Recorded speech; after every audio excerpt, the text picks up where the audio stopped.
Bueno, pues iniciamos. Muy buenos días a todos. Mi nombre es Javier Calderón, soy el director de Empresas y Organizaciones de la COE. Lo primero de todo, Alicia, así, muchas gracias, CEO de Libelium, por querer organizar desde Libelium esta jornada junto con la COE.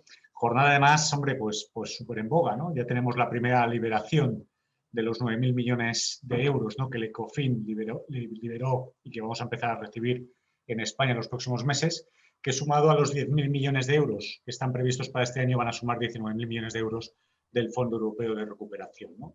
Y qué mejor para hablar en los tiempos que corren, pues hombre, sobre la importancia que tiene la tecnología, especialmente, ¿no?, el Internet de las cosas, para, bueno, invertir en proyectos de los Next Generation, ¿no? Nosotros desde COE, pues como sabéis, hemos estado elaborando una labor, pues, de lobby, ¿no?, importante, a través de un documento que elaboramos hace unos meses sobre las 21 iniciativas de país, ¿no?, para la transformación y la recuperación de España. Y es un documento, bueno, que se puede consultar en la página web de COE con 140 páginas que conllevan 140 subproyectos de lo que entendemos desde la COE, ¿no?, y a través de los órganos consultivos de las 21 comisiones y 40 grupos de trabajo en están participando los socios para definir qué es lo que pensamos, ¿no?, que debemos de desarrollar de cara a los fondos Next Generation, ¿no? En este sentido, sabemos y sabéis que una de las 5 grandes iniciativas tiene que ver con la transformación digital. Por lo tanto, a colación viene esta jornada, ¿no?, donde vamos a hablar de mucha digitalización y vamos a hablar mucho de tecnología, ¿no? También comentaros que a través de la plataforma de Cierto Europa, que es una plataforma que desarrolló la COE, donde todas las semanas actualizamos, ¿no?, toda la información que existe sobre los Next Generation, es una plataforma que además ha tenido 120.000 consultas, ¿no?, en los últimos 6 meses y que evidentemente pues, es una plataforma abierta para todo el sector privado, ¿no? ¿Qué pedimos nosotros, ¿no? Y ya con esto termino. Desde la COE pedimos 3 cosas fundamentales. Una, que 2 de cada 3 euros vaya destinado al sector privado del Fondo Europeo de Recuperación. 2, que haya una colaboración público-privada en aquellas iniciativas de colaboración público-privada que lo requieran. Y 3, que haya una buena gobernanza, ¿vale?, de los fondos europeos. En este sentido, lo que queremos es que el Gobierno de nuestro país, que las comunidades autónomas, pues que no piensen en planes E, que pensemos verdaderamente, ¿no?, como decía Alicia antes, que sean proyectos que verdaderamente supongan y ayuden, pues, a transformar la sociedad y también a transformar el ámbito empresarial, ¿no? Y evidentemente la digitalización lo hemos vivido durante este año y medio de pandemia, ha venido para quedarse, ha habido un impulso muy importante del ámbito digital, yo creo que en todas las empresas, y evidentemente tanto el Fondo Europeo de Recuperación como los préstamos, que como sabéis va a sumar más de 140.000 millones de euros, pues es una cantidad ingente que debemos de aprovechar como sector empresarial.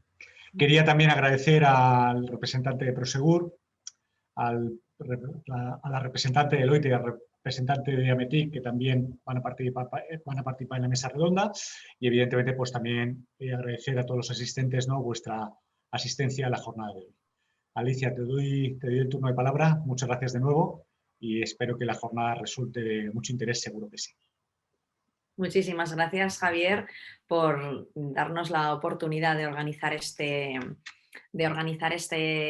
webinar, donde, bueno, lo que queremos es básicamente compartir con todas las empresas, con todos los asociados, la visión que tenemos de ese mensaje de intentar digitalizar, aprovechar darle la vuelta a la tortilla y aprovechar de una pandemia y de todo lo que hemos sufrido y de todas las consecuencias que está trayendo en forma de esos fondos, el aprovechar para transformar el tejido industrial español y hacerlo todavía mucho más competitivo.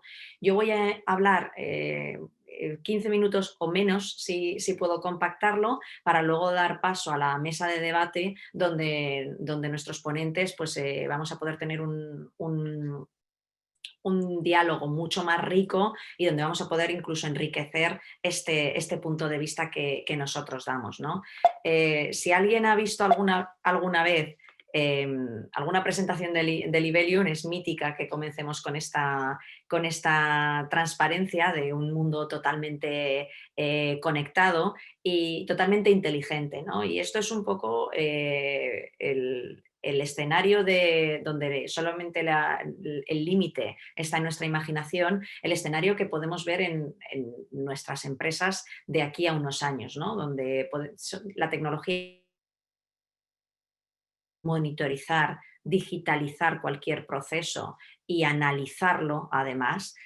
Tenemos ahora ese binomio que se está uniendo al IoT, a esa parte donde captamos y somos capaces de generar datos ingentes, que es una tecnología disruptiva, algo que antes no teníamos esa capacidad, unido con la potencia de ser capaces de tratar todos esos datos, ¿no? Porque al final siempre decimos, si generamos un montón de datos, pero esos datos no son información y no generan deliberables útiles y no generan consejos de acción derivados de ese uso, pues sí, estaremos sensorizando nuestras calles, nuestras industrias y nuestras casas, pero no estaremos haciendo nada, ¿no?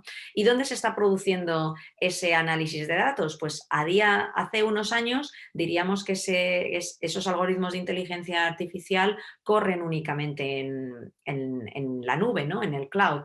A día de hoy ya estamos viendo cómo los dispositivos de sensores son cada vez más potentes y en muchas ocasiones están incluso corriendo algoritmos de inteligencia artificial para preprocesar esa información que se está generando y hacer un filtrado de los datos que se envían a la nube.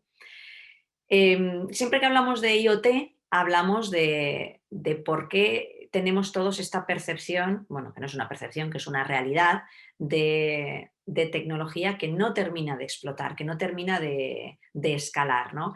Nosotros en 2019 hicimos una encuesta en la que participaron más de 250 empresas de todo el mundo, a lo largo de todo el ecosistema que tenemos en Libelium, en el cual es, pues bueno, por las características de nuestra empresa, totalmente horizontal y variado, y conseguimos extraer conclusiones bastante interesantes. Y una de ellas era cuáles eran las principales preocupaciones que tenían todas las organizaciones a la hora de abordar un proyecto y cuáles les estaban reteniendo de alguna manera para poder llevar a cabo esas inversiones, ¿no? Si vemos el top 5, para mí realmente el top 3, las tres primeras, son la misma, ¿no? Estamos hablando al final de interoperabilidad y de fragmentación. El mundo IoT está hiperfragmentado, hay un montón de players, tanto en la parte de dispositivos, de cloud, de conectividad, diferentes protocolos de comunicación, diferentes dispositivos y al final es un problema el lidiar con todas esas tecnologías diferentes y todas esas tecnologías emergentes en un único proyecto. La siguiente causa de razón de preocupación era la seguridad. El tener esa percepción de que cuando estamos experimentando con tecnologías a lo mejor muy novedosas, los riesgos a los que nos exponemos multiplicando dispositivos que puedan verse comprometidos en el día de mañana y que estén dominando y controlando toda nuestra organización, pues nos causa ansiedad cuando menos. Y la última está relacionada directamente con el coste, ¿no? El que en muchas ocasiones, cuando estamos hablando de tecnologías disruptivas, es muy difícil ser capaz de ver todos los beneficios. Y no digo que sea difícil encontrar el business case, que esa parte está superada en el IoT, sino de ser capaces de juntar absolutamente todos los beneficios y ser capaz de ver la foto amplia de los beneficios que va a implicar el incorporar un proyecto de sensorización en una organización. Con todo ello, nosotros hicimos un contra white paper, ¿no? a nosotros mismos diciendo, bueno, pues estos son los principales retos que vemos en la industria y después de también todas esas entrevistas que hicimos con empresas, sacamos estos 10 tips de cómo poder abordar con éxito un proyecto. No voy a ir entrando en todos, porque al final yo creo que puede resumirse muy fácilmente en básicamente dos cosas, ¿no? Una, en empezar en pequeñito, el pilotar, el atreverse a experimentar con tecnología y a lanzar y a lanzar diferentes iniciativas, pero siempre con la ambición de pensar en escalabilidad. Muchas veces vemos proyectos que se prueban con una prueba de concepto, la cual ha sido diseñada para ser una prueba de concepto. Nunca se ha contemplado que eso pueda escalar a nivel tecnológico. Y muchas veces los proyectos vemos que se quedan en esa fase, ¿no? De que no terminan de escalar porque nunca fueron concebidos como un proyecto que tuviera que escalar. Y la segunda gran línea que yo vería es el contar con expertos que nos ayuden en todo el proceso. Hace poco veía una encuesta que había publicado la GSMA Alliance y hablaba de quién de quién lideraba los proyectos IoT en la mayoría de los casos. Y salían dos cosas muy significativas, ¿no? La primera es que la mayoría de los proyectos IoT se estaban llevando a cabo dentro de pymes, lo cual tenía una segunda derivada, que era el hecho de decir, bueno, pues es lógico que la mayoría de los proyectos haya más iniciativas en pymes, porque al final son más ágiles, tienen los riesgos de alguna manera más controlados, es más fácil que lancen iniciativas, pero al mismo tiempo tienen más problemas para conseguir costear esas soluciones y tienen un problema también de liderazgo, porque la segunda pregunta que venía era ¿y quién está haciendo ese liderazgo? ¿No? Cuando tú estás encargando como organización, estás encargando a un externo que te lidere y te coordine ese proyecto de implantación de una solución IoT, o lo estás delegando en tu propio departamento de IT.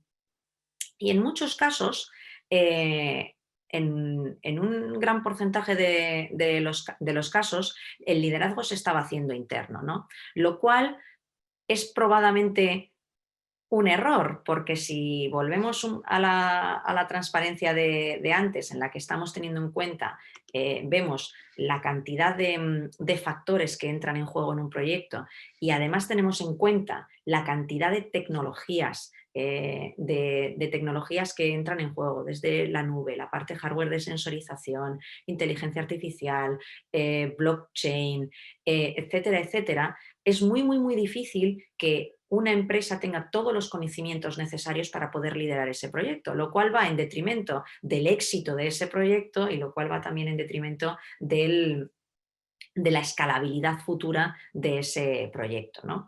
Para la parte del coste, que era el quinto de las preocupaciones, pues bueno, tenemos esta gran oportunidad de recepción de fondos de la Unión Europea para poder aprovechar para poder solventar ese riesgo y hacer que algo que es un riesgo a día de hoy se transforme en una oportunidad. Y, y por dar unas pinceladas de cuando hablamos de soluciones inteligentes, empresas digitales, digitalización de procesos, que normalmente suena como muy abstracto, ¿no? Muy etéreo. ¿A qué nos estamos refiriendo? Bueno, pues básicamente perseguimos con el Internet de las cosas, esta conexión del mundo digital, del mundo físico con el mundo digital, perseguimos básicamente cuatro cosas en los proyectos. A veces perseguimos todas a la vez y a veces hay una que es más dominante. En primer lugar, la eficiencia de los procesos productivos, ¿no? El ser capaces de optimizar el uso de los activos que tiene la empresa, ya sean materiales o sean personas. En segundo lugar, la eficiencia en el uso de las infraestructuras y las sedes corporativas. Es algo que antes de la pandemia no estaba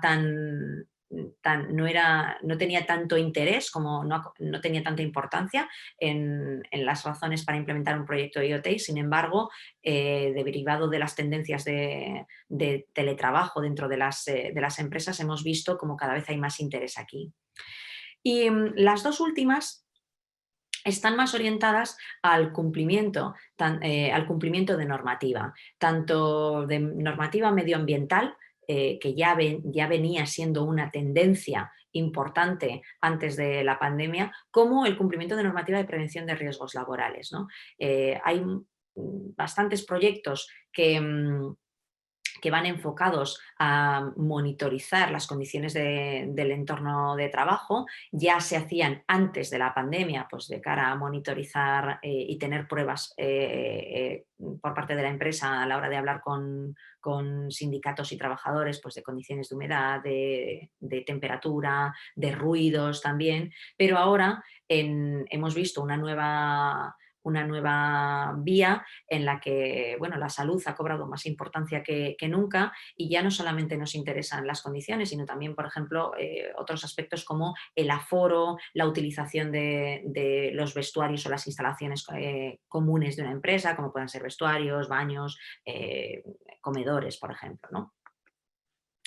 Sin más, quiero dar muy rápidamente ejemplos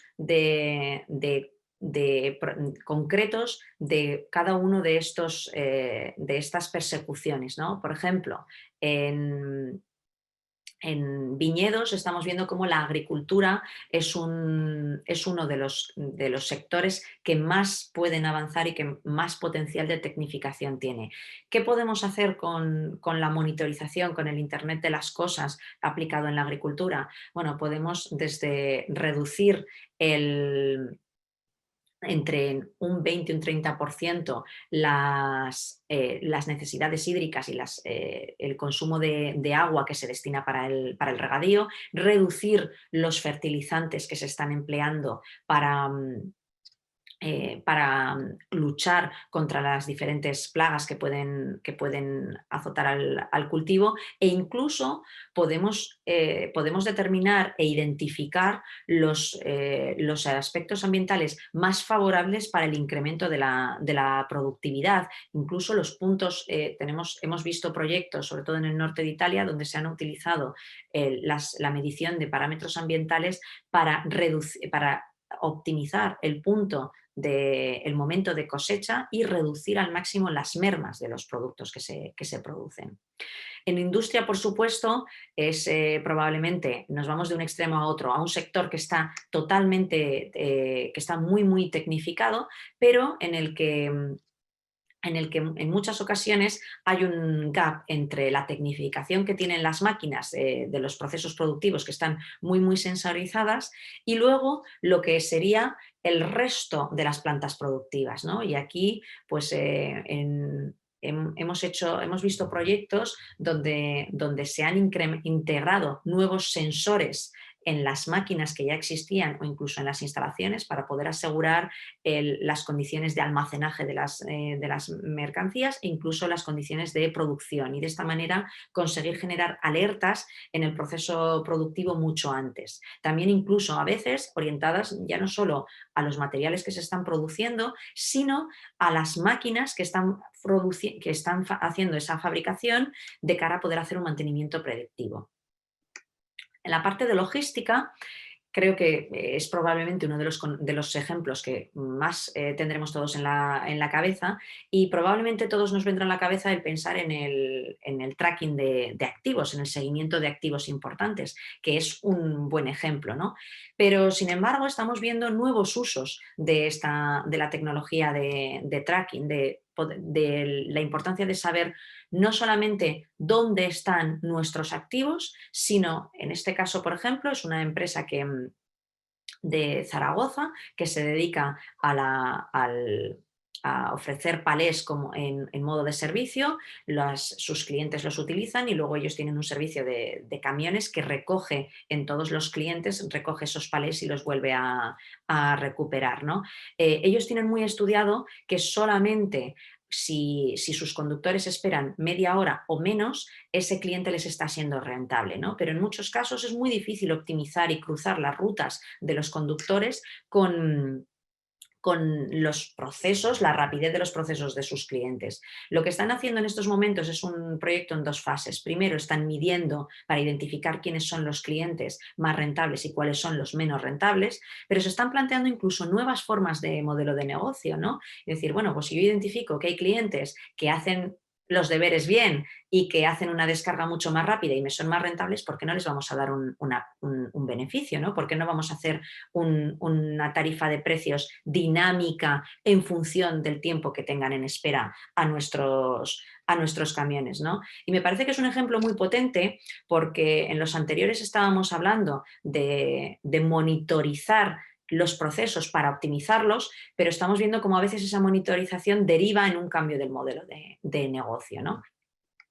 En la parte de servicios y retail hablaba antes del control y gestión de aforos, lo cual se está utilizando tanto en la parte tanto para asegurar las medidas sanitarias en estos momentos, como anteriormente para incluso justificar precios diferentes en centros comerciales para diferentes locales, ¿no? En función de cuántas sombras está viendo este local versus las que está viendo un local en el piso de arriba, por ejemplo, cómo podemos sacar tarifas de precios de alquileres de una manera mucho más dinámica y más adaptada al valor que verdaderamente los clientes están consiguiendo.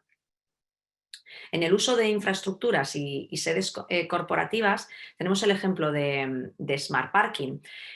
No solamente generalmente pensamos en parking cuando hablamos de smart cities, de reducir el tiempo de búsqueda, de reducir los tiempos de búsqueda de los conductores, de optimizar esas emisiones de dióxido de carbono que van a la atmósfera, pero sin embargo hay muchas sedes corporativas que ofrecen parking como un beneficio social a ciertos empleados, ¿no? Y un mejor uso y una mejor monitorización del uso y ocupación de esas plazas puede permitir que se ofrezcan, que con las mismas, sin multiplicar esos activos y sin incrementar esas plazas de parking, se puedan ofrecer a más empleados de una manera más inteligente. En el cumplimiento legal de normativa medioambiental, estamos viendo cómo en las ciudades cada vez se da más importancia a la monitorización de la calidad del aire. Y no solamente que es un mensaje que muchas veces nosotros hacemos hincapié en él, no solamente medir por el hecho de medir, sino porque pensamos que para combatir la contaminación y reducirla, el primer paso es saber de dónde está viniendo, ¿no? Y en muchos casos el ser capaz de incorporar medidas correctivas que va a tener que sufrir, o digamos que van a tener que contar con la colaboración ciudadana, se hace de una manera mucho más fácil si se cuenta con un respaldo de datos, ¿no? Hicimos un proyecto hace un par de años en el puerto de Palma, donde el objetivo número 1 era detectar si esos picos de contaminación en el aire venían derivados de los cruceros, como estaba en la ciudadanía, ¿no? en el pensamiento común, o venían de otro sitio, ¿no? Y curiosamente los datos arrojaron que esos picos coincidían más con la llegada de los ferries que con la llegada de los cruceros que traían turistas, ¿no? Bueno, esto permite contextualizar datos y tomar mejores decisiones. Y como hablábamos al principio, el cumplimiento de normativa de prevención de riesgos laborales, aparte de monitorizar niveles de ruido, detectar incendios y demás, especialmente ahora estamos viendo un especial interés en la monitorización de la calidad de aire. De hecho, estamos viendo como en hostelería, en diversas asociaciones, con todas las medidas de restricción de aforo, se está intentando impulsar que no sea que se tengan en cuenta todas las inversiones que se están haciendo, que si un establecimiento tiene buena ventilación, ha instalado purificadores de aire, es capaz de renovar el aire con una mayor frecuencia, pues ¿por qué va a tener que tener el aforo al 50 o al 75% en un momento determinado, ¿no? ¿Por qué no hacemos que ese aforo sea dependiente de la calidad del aire, que es un dato mucho más racional, aunque más difícil de conseguir también? Por todos estos ejemplos, y si nos alineamos con los objetivos de los fondos Next Generation, vemos que los objetivos están en la transición ecológica, la transición digital y el impulso de la industria 4.0. Pensamos que el solape entre el Internet de las cosas y los objetivos de estos fondos es absolutamente total. Pensamos que los objetivos de estos proyectos pueden, en resumen, incrementar la rentabilidad de las empresas, mejorar la seguridad y la vuelta al trabajo e incluso hacernos cumplir con las normativas que de una manera más eficiente, tanto las normativas que están vigentes en estos momentos como las que preveemos que se van a implantar a futuro. Y por mi parte nada más. Espero no haberme, creo que no me he ido mucho de los 15 minutos. Y ahora sí, me gustaría pasar a esa parte de debate en la que os quiero recordar a todos los participantes que tenéis a vuestra disposición la parte de preguntas y respuestas para poder, pues, poder consultar lo que queráis y yo las iré incorporando en el debate.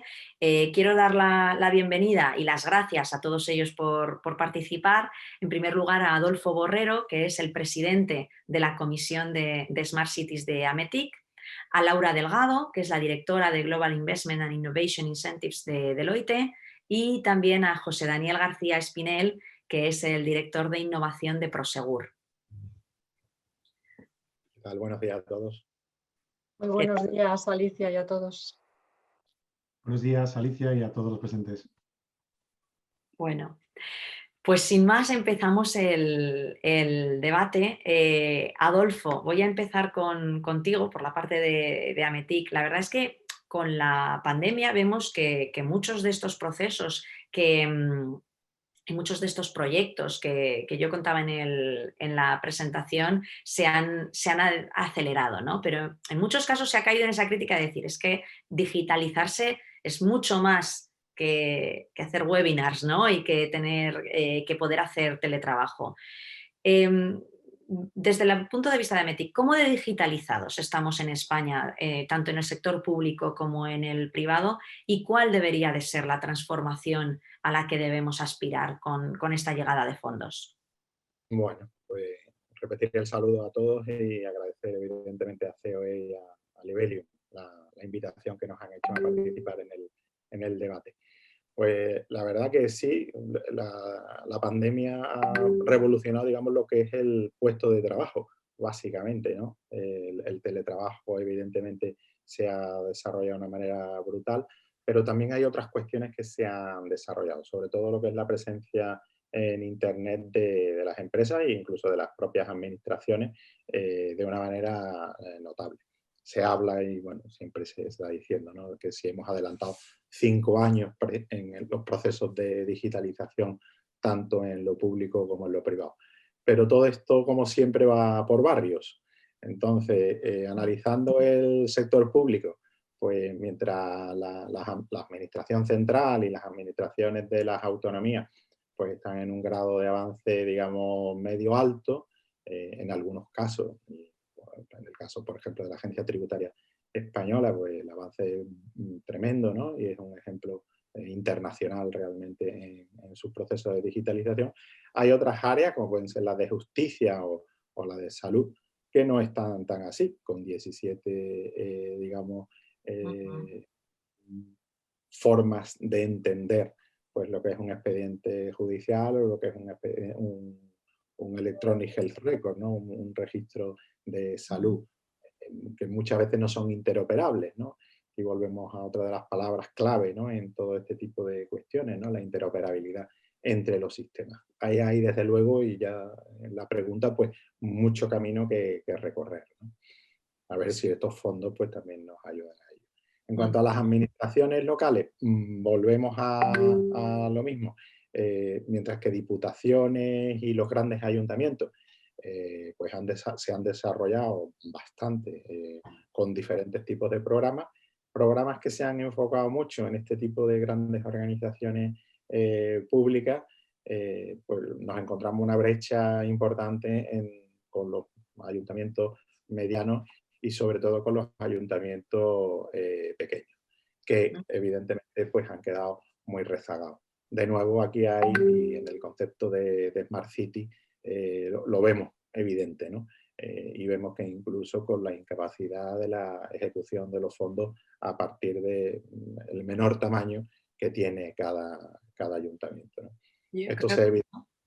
Sí, que realmente es algo que vemos, esas diferentes velocidades, tanto ya no solamente sector público, sector privado, sino dentro de estos sectores que vemos también otras velocidades, ¿no?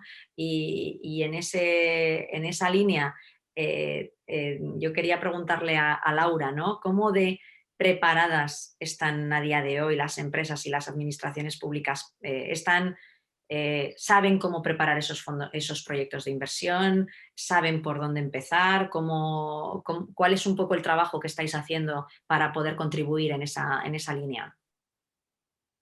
Sí, aquí por contextualizar un poco, el plan de recuperación, transformación y resiliencia comprende inversiones que se transforman en distintos programas específicos de digitalización para las empresas en particular que están en un momento de adopción de soluciones digitales y que les permite avanzar en su nivel de madurez digital. Entonces las empresas conscientes de ello ya están las futuras beneficiarias de estos programas en nuestro conocimiento y les estamos ayudando en hacer un ejercicio de reflexión interna para identificar iniciativas que puedan tener interés desde el punto de vista de la transformación digital y cabida a los pilares del plan. Y bueno, en línea con lo que estábamos comentando, la propia administración tiene objetivos claros y definidos para avanzar en lo que denominamos administración del siglo XXI. Las administraciones públicas juegan un papel fundamental en la transformación del conjunto de sectores y así lo recoge y lo reconoce el plan de recuperación. Y por ello es tan importante la modernización del conjunto de agentes del sector público, la digitalización, la renovación de su equipamiento con principios de eficiencia energética, la modernización de procesos, la capacitación del conjunto de los empleados públicos. Son grandes objetivos que están recogidos en el plan. Nosotros, como comentaba, desde Deloitte lo que estamos haciendo es acompañar a todas las empresas, también a la administración, estamos asesorando a la administración, en este proceso de participación de esta gran oportunidad de país para maximizar la captación y consecución de fondos y que vayan realmente a los sitios en los que está ya diseñado y aprobado en el plan. Las empresas son de toda tipología, estamos acompañándolas en esta primera reflexión en el diseño de lo que llamamos el plan o hoja de ruta de financiación, identificando todas las oportunidades desde las fases más tempranas para poder concretar las iniciativas que tengan el mejor encaje y potencial en los programas de financiación, para luego preparar una buena candidatura, presentar las propuestas conforme a los distintos criterios de las convocatorias y hacer un acompañamiento hasta la justificación final de los propios proyectos. También le estamos acompañando en la definición estratégica y en la parte tecnológica. Pero bueno, yo creo que una cosa importante aquí que nos queremos todos es que tan importante es la anticipación como el seguimiento del expediente y del proyecto, la ejecución del proyecto para maximizar el éxito. Es la colaboración público-privada que ya ha salido en el debate, que a lo mejor luego profundizamos un poquito más, también es fundamental. Muy bien. Y José Daniel, yo te quería preguntar desde el punto de vista de destinatario de estos proyectos y de usuario de los mismos, ¿no? Dada vuestra experiencia en inversión en proyectos de innovación que estáis haciendo en Prosegur, que es algo espectacular, la transformación que estáis haciendo, ¿cómo está impactando esa innovación en la transformación de valor, ¿no? Para reforzar este mensaje que estamos dando de que la innovación no es una excusa para capturar fondos, sino de verdad que incluso sin los fondos tendría sentido. ¿Cómo lo estáis percibiendo vosotros, José Daniel? Totalmente, Alicia. Bueno, yo te explico cómo lo percibimos, ¿no? Cómo lo percibimos en Prosegur. La innovación está aquí para crear valor. Y la manera de crear valor, nosotros en Prosegur la estructuramos en torno a dos ejes principales. El primero que denominamos Perform, que es ayudarnos a todo aquello que hacemos en Prosegur a hacerlo mucho mejor. O sea, las cosas que son la base de nuestro know-how, poder hacerlo muchísimo mejor. Y luego el segundo eje, que es el de transform, que es todos aquellos nuevos productos y nuevas iniciativas que tenemos que crear para poder incrementar el valor de la compañía, en base a los desarrollos que hacemos en innovación, poder crearlos. Para ello, al final, la estructura que hemos organizado en Prosegur, o el foco que tenemos en Prosegur en la innovación, es un modelo de innovación muy enfocado en producto. ¿Eso qué significa? Significa que, bueno, haciendo un poco mención a lo que comentabas en tu intervención, para nosotros tiene 3 ejes principales. El primero, que es el de desirability, el segundo, que es el de feasibility, y el último de todos, que es el de scalability. O sea, es muy importante cuando tú creas un producto, primero, que al final esté de acuerdo a las necesidades que tiene tu cliente. O sea, tenemos que resolverle un problema a nuestro cliente, por lo cual es el primero de estos ejes. Segundo, tenemos que ser capaces de tecnológicamente resolver este problema y asegurarnos que las hipótesis que hemos puesto en marcha y que hemos establecido en la primera etapa se cumplen, y que realmente cuando hacemos la validación con cliente, pues nuestro cliente al final realmente quiere ese producto y estamos resolviendo los problemas de nuestro cliente. Y por último, muy importante, es la parte de scalability, ¿no? Que es el último escalón. O sea, no tenemos que quedarnos simplemente en una prueba de concepto o en un piloto, sino tenemos que llevar esto hasta producto, hasta el final, llevarlo hasta el cliente. Por eso es muy importante pasar por cada una de estas fases, desirability, feasibility y por último el scalability, para poder asegurarnos que creamos valor, que transformamos la compañía y que conseguimos aprovechar pues, todo el esfuerzo innovador que ponemos ahora mismo en marcha.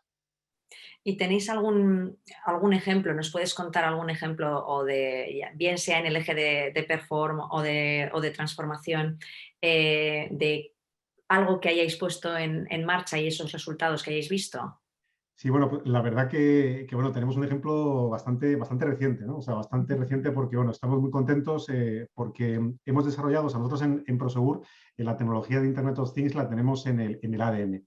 O sea, una parte muy importante de nuestro negocio al final es manejar dispositivos IoT, concretamente un dispositivo pues, que es muy familiar para nosotros, que son las cámaras de videovigilancia. Esas cámaras de videovigilancia al final tienen una red de comunicaciones y están conectadas con los centros de control que tenemos en Prosegur. Entonces, desde un centro de control podemos ofrecer múltiples servicios a nuestros clientes, muchos de ellos basados en IoT, y es precisamente un nuevo área que estamos explorando. Y bueno, te pongo un ejemplo, como bien me has pedido. Bueno, yo soy ingeniero civil, soy ingeniero de caminos, ¿no? Y llevo, la verdad que hacía muchísimos años, ¿no? que estuve trabajando en construcción y trabajando en obra, ¿no? Entonces, bueno, pues uno de los grandes problemas que teníamos en aquel momento, ligándolo con lo que comentaba antes, ¿no? Nuestro modelo de innovación enfocado en producto, era que cuando tú realizas una obra, para poder proteger todos los materiales que tienes en una obra o en un proyecto constructivo, tienes que tener algo que te evite que te lo roben. Yo recuerdo hace muchísimos años, construyendo la línea 11 de metro en Madrid, que teníamos un gran problema porque por las noches las grandes bobinas de cable, que prácticamente te aseguro que no te caben en un bolsillo, ¿no? O sea, no se las puede llevar nadie en un bolsillo, ¿no? Grandes bobinas de cable de cobre, pues por la noche nos desaparecían, ¿no? En las campas que teníamos para hacer las obras. En Prosegur, gracias a la tecnología de IoT, lo que hemos hecho es desarrollar una serie de dispositivos que denominamos de asset tracking, que lo que nos permiten es colocarlos en estos elementos que podemos tener en una industria o podemos tener en una obra, y en el momento en que este elemento empieza a moverse, automáticamente mandan una señal a nuestro centro de control y nuestro centro de control empieza a monitorizarlos. Con lo cual, el momento que sale de un entorno productivo, una industria o una obra, automáticamente nuestros vigilantes, nuestros guardias de seguridad de Prosegur están monitorizando ese activo por dónde se está moviendo.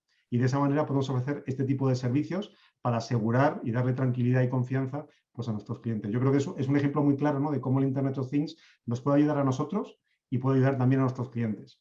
Oye, es muy interesante eso que comentas de que eres ingeniero civil y que parece que, bueno, pues que de tus sufrimientos anteriores en tu Totalmente. puesto actual, ahora estás viendo las oportunidades con las herramientas tecnológicas, ¿no?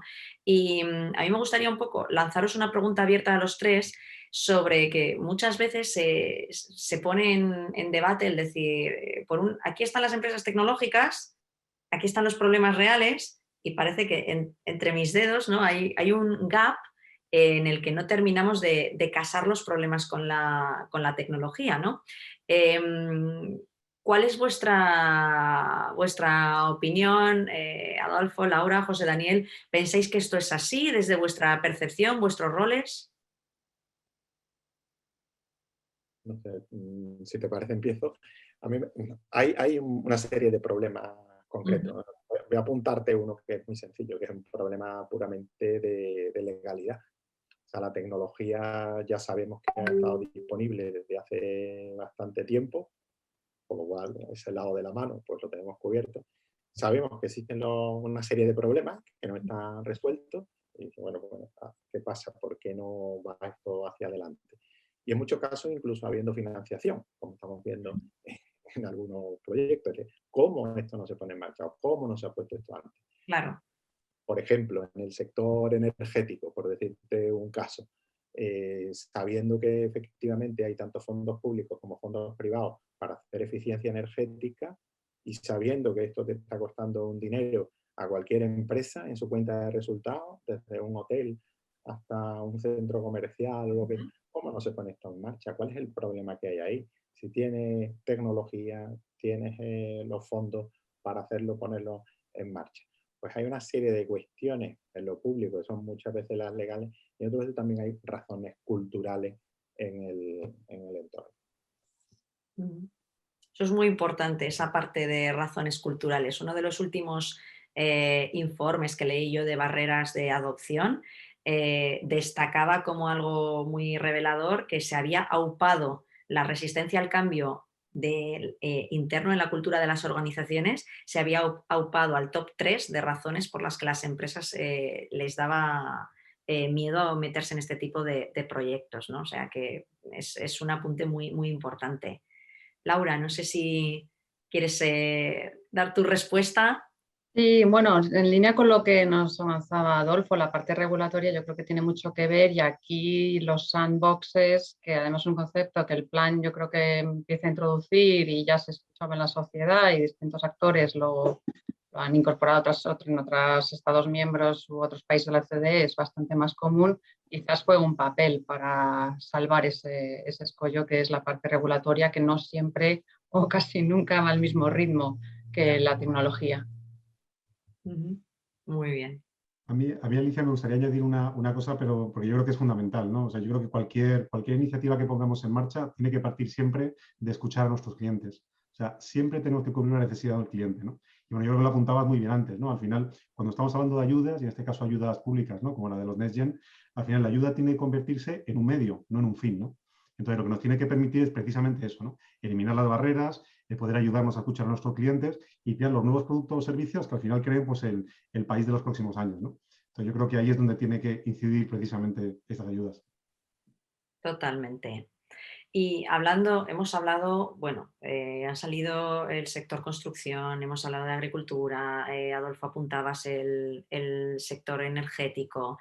Laura, desde vuestra visión un poco horizontal y global, ¿qué sectores productivos creéis que son los que demandan mayores proyectos de inversión, ¿no? ¿Y creéis que será más viable la financiación con fondos NextGen? En formatos tipo clusters, pensáis que es mejor, serán más viables los proyectos individuales, ¿no? Además, esto en línea un poco con las respuestas que acabáis de dar, ¿no? De esos problemas de decir, es que a veces, habiendo fondos, no hay proyecto. Tiene bastante miga la pregunta y bueno, algunos ejemplos ya han salido de la mesa. En tu propia intervención, Alicia, has dado muy buenos ejemplos de proyectos financiables, José Daniel también. Al final, en nuestra visión, los sectores productivos que más están demandando proyectos de inversión en innovación y otra tipología de inversión estratégicas, pues son sectores como la automoción, el agroalimentario, turismo, salud, seguridad, también, por supuesto, sector financiero, seguros, etc. Hay que tener en cuenta que dentro del plan de recuperación la digitalización es uno de los pilares clave, de los 4 pilares, y es transversal a todas las iniciativas que hay. Entonces, lógicamente, todos los sectores van a estar representados. Y si bien muchos echamos en falta una mención expresa a la IoT en el plan de recuperación o a la industria 4.0, porque el término como tal no aparece, en realidad todos estos conceptos están embebidos ya en todos los componentes que comentábamos antes del plan. Y por destacar algunos de los sectores o iniciativas que ha incluido, si veréis que está representado al final, todos os vais a ver representados, pues cómo no empezar mencionando la aprobación ayer del famoso proyecto tractor de automoción, el PERTE del vehículo eléctrico y conectado, que bueno, pues también es conectado, también lo podríamos incluso considerar IoT, y se aprobó ayer, como digo, y prevé una inversión total de 24.000 millones de euros para el periodo 21-23, de los cuales 4.300 millones son la parte pública, la parte de ayudas que vienen del plan de recuperación. Ya se convocó ayer también una de las iniciativas, uno de los programas, el Plan Tecnológico de Automoción Sostenible, para el vehículo, desarrollo del vehículo cero emisiones y conectado, en este caso con 40 millones de euros. Saltando un poco de tema, la Estrategia Nacional de Inteligencia Artificial, ese binomio que nos comentabas, Alicia, entre la inteligencia artificial y la IoT, pues a este respecto, hace poquito se convocó ya el programa, ya estamos viendo, ya estamos palpando las oportunidades del plan, ya no es algo que estaba muy alto nivel y ninguno aterrizábamos. Se ha convocado la convocatoria de emisiones de I+D de Inteligencia Artificial 2021, que forma parte de la agenda y la estrategia España Digital 2025, dentro de la Estrategia Nacional de Inteligencia Artificial, y se financiará, lógicamente, con fondos europeos. El objetivo de esta iniciativa es impulsar la inteligencia artificial en el tejido productivo en general, en la economía y en la sociedad del dato, aprovechando la proyección de la lengua española y con perspectiva humanista. Otro ejemplo, la integración de las renovables en la red, pues también requiere de lo que estamos hablando hoy, lo que nos ocupa hoy, es tan importante los datos en este caso, pues son inversiones orientadas a la digitalización de las líneas de transporte y las líneas de distribución como consecuencia de la integración de energías renovables en la red. Pues esto está incluido en la Estrategia de Descarbonización a Largo Plazo 2050, que requiere adaptar el sistema energético mediante herramientas como la digitalización de las redes, el almacenamiento y la gestión de la demanda. Más ejemplos a nivel de agenda urbana, cambiamos un poco a la parte más de la Smart City. Pues aquí conviene destacar la eficiencia energética en edificación vía soluciones de IoT. Se ha publicado el borrador de Real Decreto de rehabilitación de edificios con más de 1.500 millones de euros y 6 grandes programas. A nivel sectorial, el sector agroalimentario tiene una mención especial a lo largo de todo el plan con la estrategia de digitalización del sector agroalimentario forestal y del medio rural.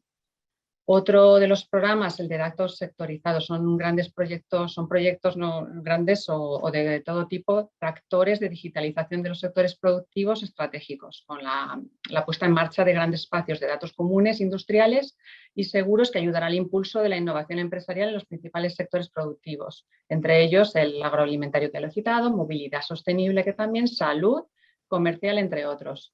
La conectividad digital y la ciberseguridad, el hub, España Hub Audiovisual, la digitalización en la cultura y el deporte, la formación, lo que llaman los digital skills, reskilling y upskilling, es decir, llegar a la formación, a la digitalización de toda la población española. Las pymes, aquí hay un programa específico, el Digital Toolkit, para que las pymes, las más pequeñitas, hagan ese avance en madurez digital. Como veis, podría seguir, pero realmente es que tenemos para toda tipología de empresas y sectores. Sobre cómo participar muy rápidamente, en realidad esto está definido en cada uno de los programas. Ahí, bueno, tenemos dos vías, realmente la parte de programas de ayudas, las que podemos aplicar, y las licitaciones de la administración pública. Antes comentaba que la administración tiene un objetivo de digitalizarse, pues ahí también podemos acudir vía licitaciones. Pero lo que son las convocatorias, es bueno esa definición de esa hoja de ruta que decía antes, hacer esa reflexión de qué convocatorias debo ir, para qué programas debo ir, y son en estas convocatorias donde se define si es a título individual o en colaboración, en modo de colaboración en un consorcio, o habrá otras modalidades de colaboración público-privada. Entender todos estos elementos para la mejor participación, realmente tienes razón, Alicia, en que es clave para el éxito. Hay que hacer casi un máster, ¿no? en esto. Y Adolfo, le preguntaba a Laura por sectores que más demandan y por esa parte de adecuabilidad, ¿no? Y a ti te quiero preguntar más por la parte de percepción, ¿no? ¿Cómo percibe el sector de las empresas tecnológicas este impulso, ¿no? ¿De verdad vemos que puede ser que estos fondos pueden ser un impulso para todas las empresas de todos los tamaños, o como en algunos foros hay temor, existe el peligro de que las grandes empresas, las grandes telcos acaparen la gestión de todos estos fondos y dejen fuera a las pequeñas, ¿no? Porque hay otra realidad y es que, bueno, pues administración pública también está demandando el que no tienen en algunos casos capacidad de gestión de muchos más proyectos y de muchos más fondos. ¿Cuál es la percepción de las empresas? Bueno, inicialmente yo te diría que la expectación es brutal, ¿no? Aquí quien esté participando, independientemente de su tamaño, en alguna manifestación de interés o incluso en un PERTE o en un consorcio, pues ya es raro, ¿no? Es decir, que inicialmente lo estamos percibiendo todos con una gran expectación, ¿no? Sí es verdad que nosotros desde Ametic nos habíamos adelantado hace 4 años en 4 sectores como fueron los de salud, agro, movilidad y turismo en plantear una serie de proyectos macrotractores que querían aumentar, era en la época pre-pandemia, o sea, no estamos hablando de recuperación, estábamos hablando de aumentar la competitividad, hacer esos sectores muchísimo más atractivos. Lo que pasa es que esos mismos proyectos pues, se han reconvertido realmente y se han incrustado en diferentes sitios, ¿no? En el de turismo, en el que no lo ha citado tanto Laura, ¿no?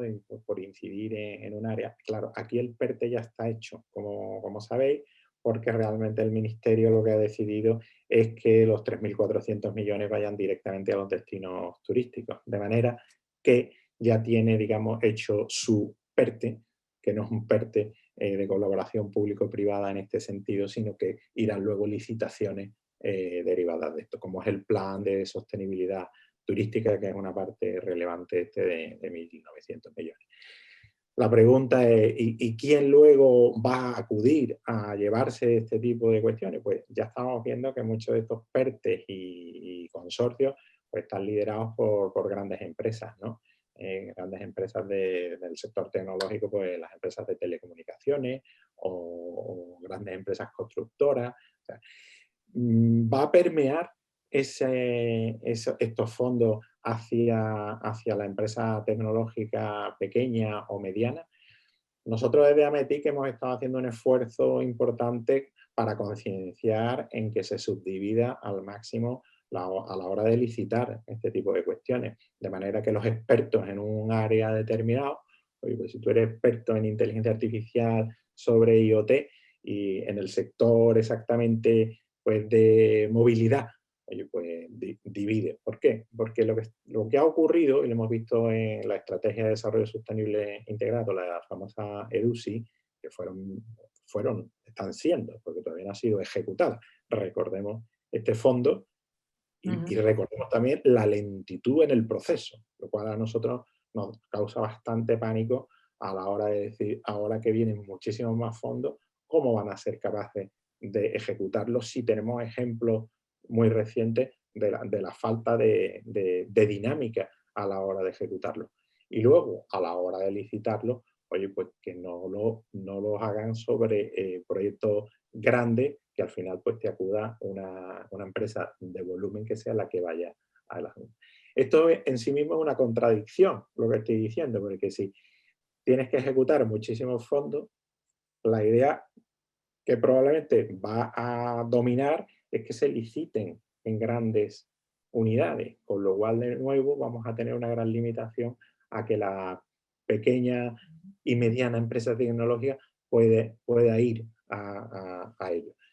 En el caso en el que haya un instrumento administrativo tramitador tipo red.es, ¿no? O el IDAE, en el que estas cuestiones pues sí se suelen hacer en grandes proyectos, lo que nosotros digamos pedimos es que se baje al mínimo nivel, donde digamos la capilaridad sea mayor y digamos la subdivisión de los proyectos pueda ser asequible para la entrada a pequeñas y medianas empresas. Muy bien. Oye, estamos acabando prácticamente nuestra sesión. A mí se me ha pasado, acabo de mirar el reloj y veo que estamos casi terminando. Entonces, como nos quedan 4 minutillos, me gustaría pediros a cada uno de los ponentes una última aportación, ¿no? Para todos los que nos están viendo, pues que serán... espera, tenemos alguien que ha puesto pregunta en el chat. José Daniel Adolfo. Le voy a dar prioridad entonces a esta. Francisco Sánchez Pastor de Europreven pregunta pues, para cualquiera de los tres, ¿no? Que si alguien ha realizado algún proyecto que incluya aspectos de normativa de prevención de riesgos laborales, ¿no? Si han tenido algún ejemplo concreto de esta utilidad del IoT. Si quieres, Alicia, yo puedo contar algún ejemplo, que la verdad que en Prosegur, cuando hablamos de seguridad y safety, ¿no? Que es prevención de riesgos laborales, pues al final siempre van de la mano, ¿no? Y bueno, pues hay dos tecnologías principales que pueden ayudar muchísimo, ¿no? En poder evitar estos accidentes laborales o cualquier tipo de riesgo que al final yo creo que es todo lo que todos queremos, que es por un lado el Internet of Things, ¿no? Que son todos los dispositivos que pueden estar conectados, y por otro lado la inteligencia artificial. Y si juntamos dispositivos, si juntamos inteligencia artificial, incluso por visión, o sea, por visión por computador, que te puede detectar si, por ejemplo, cuando alguien entra en un entorno productivo, pues lleva, por ejemplo, puesto los EPIs, ¿no? Si lleva puesto los guantes, los chalecos, los cascos. Incluso también eso es un ejemplo de cómo la inteligencia artificial o la visión por computador te puede ayudar. Otro ejemplo también muy claro de un dispositivo que te puede ayudar son los dispositivos tipo Lone Worker, ¿no? Que en caso de que haya cualquier tipo de emergencia o cualquier tipo de problema con algún trabajador, automáticamente puede darle un botón y puede recibir ayuda desde cualquiera de los lugares del entorno productivo, ¿no? Con lo cual, yo creo que al final tanto la tecnología de Internet of Things como la tecnología de inteligencia artificial son claros ejemplos que pueden ayudar muchísimo en el mundo de la prevención de riesgos laborales. Muy bien. Muy bien, pues muchas gracias, José Daniel. Como decía, me gustaría terminar. A mí siempre me gusta que las cosas sean lo más tangibles posibles, ¿no? Y bueno, pues hemos intentado dar muchos ejemplos concretos a lo largo de todo este webinar. Entonces me gustaría, pues como muchos de nuestros espectadores serán empresarios o responsables de innovación o responsables de proceso en sus empresas, si acaso en estos momentos están con esa sensación de hay una grandísima oportunidad, veo que hay muchas oportunidades, pero todavía no sé cuál es ese primer paso, yo siempre pregunto, bueno, ¿cuál es la siguiente acción? ¿No? ¿Qué consejo daríais? ¿Cuál es la acción número 1? Decir, bueno, mañana, si quieres aprovechar toda esta oportunidad, ¿cuál es esa primerísima cosa que recomendáis que hagan nuestros espectadores? Lanzo yo. Adelante, Laura. Bueno, yo recomendaría hacer esa reflexión, es aterrizar si mis proyectos encajan o no con el plan, de manera interna, con ayuda de un experto, pero sí que ver si hay opciones, y eso se puede tangibilizar, las opciones que tienen mis proyectos. Y que luego no todo se acaba en el plan de recuperación, a lo mejor para proyectos no de pymes, sino proyectos más pequeños, individuales, que no le veamos o no le veáis tanto encaje. Hay otros programas de financiación, hay programas de financiación más allá del Next Generation, pero sí que haría esa reflexión de cuántas probabilidades tienen mis proyectos de ser financiados. Muy bien. Adolfo, José Daniel.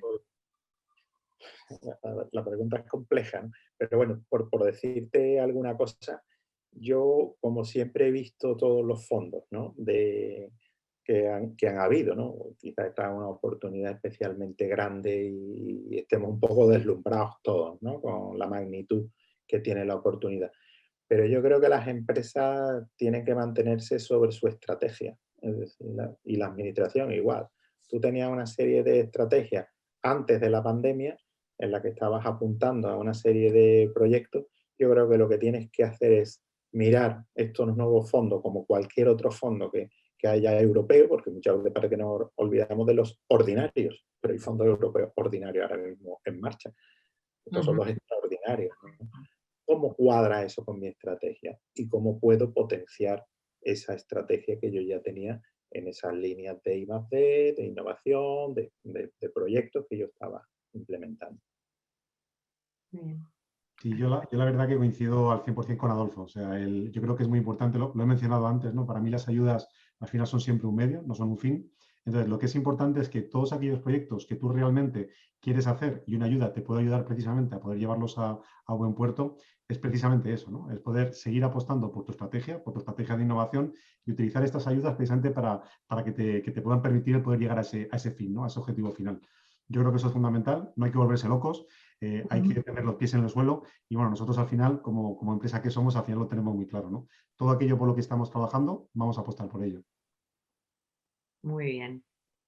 Pues muchísimas gracias de nuevo a los tres por todas vuestras aportaciones. Yo creo que han resultado súper valiosas y además muy, muy concretas. Darle las gracias a COE una vez más por habernos puesto la casa, aunque sea virtual, para poder hacer este lugar de encuentro, y agradecer a todos los espectadores que nos han estado siguiendo, que hemos tenido un buen ratio de participación durante toda la hora, su asistencia, y bueno, pues ponernos a... dejar este mensaje de esperar haber sido útiles y yo creo que de optimismo en que tenemos como país y como tejido empresarial una gran oportunidad, y yo creo que también una grandísima responsabilidad de aprovechar todos estos fondos para mejorar la competitividad de nuestras empresas y seguir creando valor, seguir creando riqueza. Y tener una razón, pues, para mirar con optimismo al futuro, ¿no? Que en estos momentos a veces se nos olvidan esas razones y tenemos muchas razones para mirar con optimismo al futuro. Así que muchísimas gracias a todos y damos por concluida la sesión de hoy. Muchísimas gracias. Muchas gracias. Gracias. Gracias a todos. Gracias.